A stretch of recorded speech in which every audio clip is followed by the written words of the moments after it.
अथवा युग्मक जनन के बारे में बताएंगे, जिसके अंतर्गत युग्मक जनन क्या होता है तथा इसके प्रमुख भाग यानी शुक्र जनन या स्पर्मेटोजेनेसिस तथा अंड जनन या oogenesis के बारे में बताएंगे। तो पूरी जानकारी के लिए मेरा पूरा वीडियो अंत तक ध्यान से देखिए, और यदि अभी तक हमारे चैनल को सब्सक्राइब ना किया हो तो सब्सक्राइब जरूर कर लीजिए।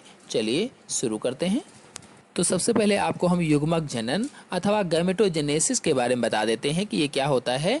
वृषण अथवा अंडाशय की जनन एपिथीलियम कोशिकाओं में अर्धसूत्री विभाजन के फलस्वरूप युग्मक निर्माण की क्रिया को युग्मक जनन कहते हैं। चलिए इसको अच्छी तरह से आपको समझा देते हैं कि जो शुक्राणु और अंडाणु बनते हैं उसे ही युग्मक जनन कहा जाता है, अर्थात शुक्राणु और अंडाणुओं का बनना ही युग्मक जनन या गैमेटोजेनेसिस कहलाता है। अथवा इसको दूसरी तरह से समझें तो पुरुषों के वृषण में नर युग्मक शुक्राणु का बनना, नर युग्मक क्या होता है, शुक्राणु होता है, तथा स्त्रियों के अंडाशय में अंडे का बनना यानी मादा युग्मक का बनना युग्मक जनन कहलाता है।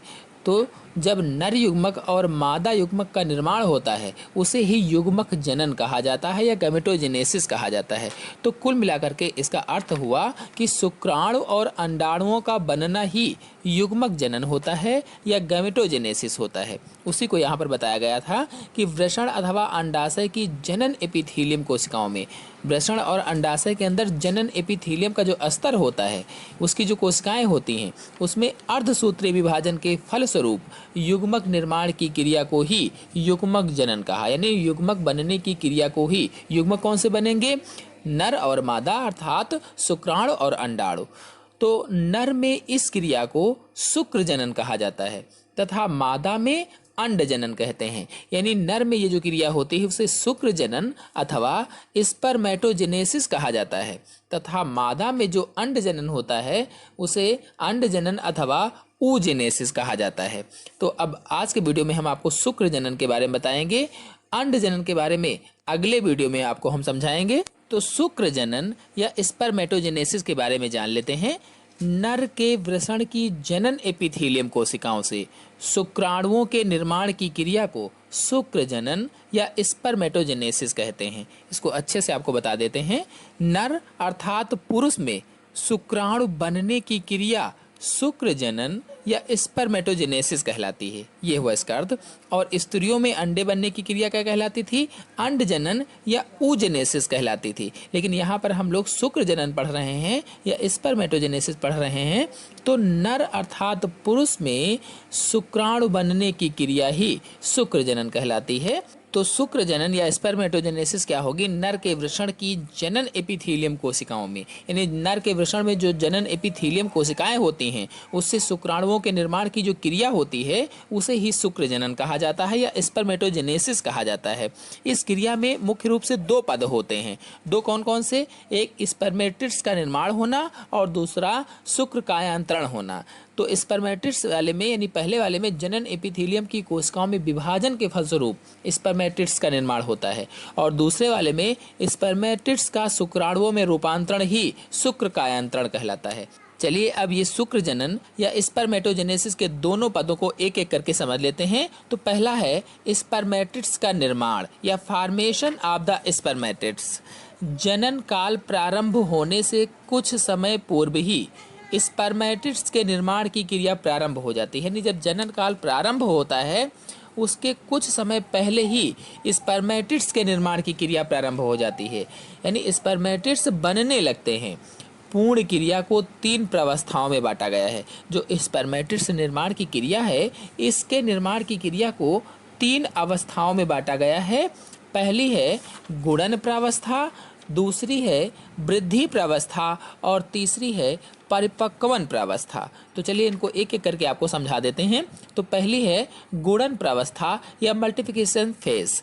इसमें क्या होता है, जनन एपिथीलियम की जिन कोशिकाओं से शुक्राणु बनते हैं, यानी जनन एपिथीलियम जो उसके अंदर होता है उसमें जिन कोशिकाओं से शुक्राणु बनते हैं वे प्राथमिक जनन कोशिकाएं अथवा प्राइमर्डियल जनन कोशिकाएं कहलाती हैं। तो जिन कोशिकाओं से शुक्राणु बनते हैं उन कोशिकाओं को प्राथमिक जनन कोशिकाएं कहा जाता है अथवा प्राइमर्डियल जनन कोशिकाएं कहते हैं। इनका आकार एवं केंद्रक जनन एपिथेलियम की अन्य कोशिकाओं की अपेक्षा बड़ा होता है। जो ये कोशिकाएं होती हैं जनन एपिथेलियम में, इनका आकार जो होता है वो बड़ा होता है, यानी बड़े आकार में होती हैं। ये कोशिकाएं समसूत्रीय विभाजन के द्वारा बार बार विभाजित होती रहती हैं। जैसा कि आप चित्र में देख रहे हैं, ये कोशिकाएं समसूत्रीय विभाजन के द्वारा बार बार विभाजित होती रहती हैं, बंटती रहती हैं। इस प्रकार बनी कोशिकाओं को शुक्राणुजनक या स्पर्मेटोगोनिया कहा जाता है। यानी इस प्रकार से जो कोशिकाएं समसूत्रीय विभाजन के द्वारा बनती हैं विभाजित होकर के, तो उन्हें शुक्राणुजनक या स्पर्मेटोगोनिया कहा जाता है। ये कोशिकाएं द्विगुणित होती हैं अर्थात डिप्लॉयड होती हैं, 2n होती हैं।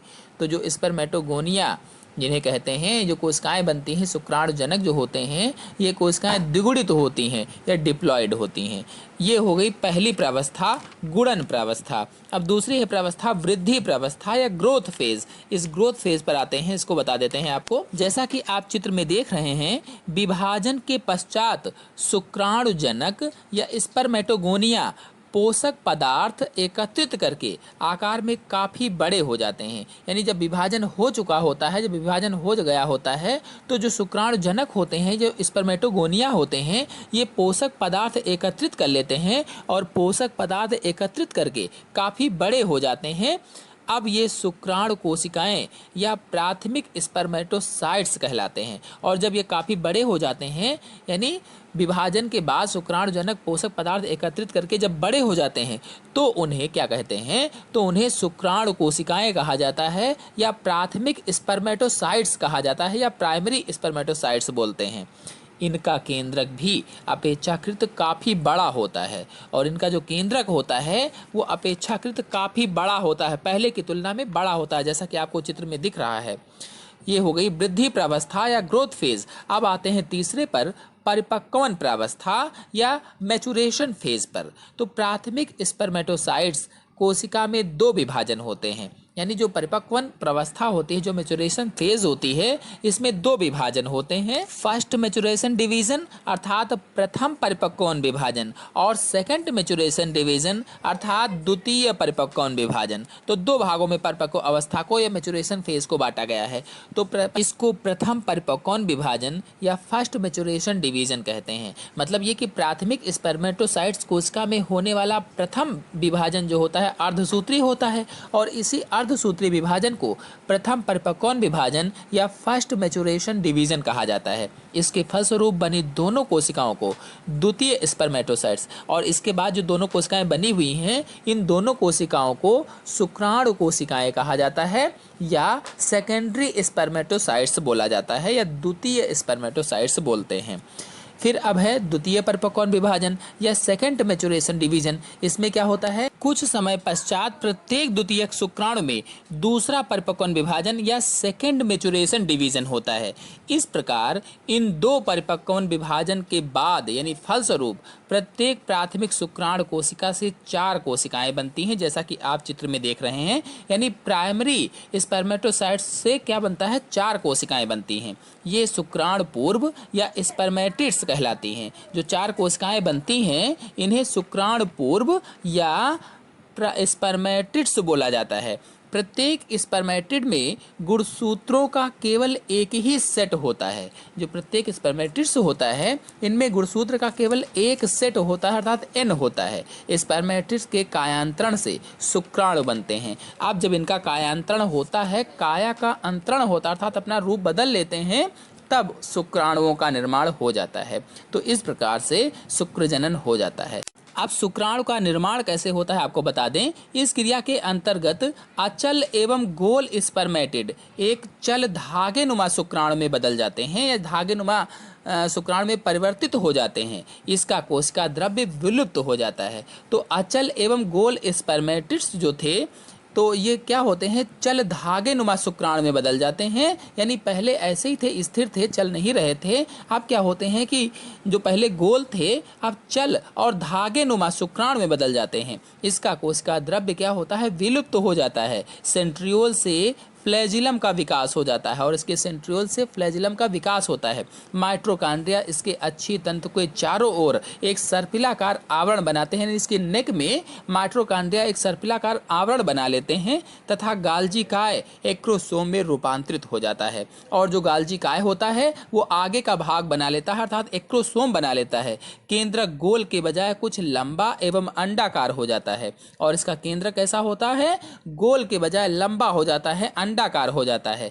प्रत्येक शुक्राणु के विकास में 2 से लेकर के 2.5 माह का समय लगता है। यानी एक शुक्राणु के विकास में 2 से लेकर के लगभग 2.5 माह का समय लगता है। चलिए अब आपको बताते हैं कि शुक्र जनन का महत्व क्या होता है या सिग्निफिकेंस ऑफ द स्पर्मेटोजेनेसिस क्या होता है। तो शुक्र जनन के फलस्वरूप बने शुक्राणुओं में गुणसूत्र की संख्या पैतृक कोशिकाओं से आधी होती है। यानी शुक्र जनन के बाद बने जो शुक्राणुओं में गुणसूत्र की संख्या होती है वो पैतृक कोशिकाओं से आधी हो जाती है। यानी जितने पिता में गुणसूत्र होते हैं उसके आधे रह जाते हैं। अतः शुक्र जनन कोशिकाओं में गुणसूत्रों की संख्या को आधी करने में सहायता करता है। तो शुक्र जनन का महत्व क्या है कि गुणसूत्रों की संख्या को आधी करने में हेल्प करता है, सहायता करता है। इसके फलस्वरूप एक द्विगुणित कोशिका से 4 अगुणित कोशिकाओं का निर्माण हो जाता है, जिसके बाद क्या होता है कि एक द्विगुणित कोशिका से 4 अगुणित कोशिकाएं बन जाती हैं, उनका निर्माण हो जाता है। तो इस प्रकार से आज मैंने आप लोगों को गैमेटोजेनेसिस अथवा युग्मक जनन के अंतर्गत स्पर्मेटोजेनेसिस या शुक्र जनन के बारे में बताया।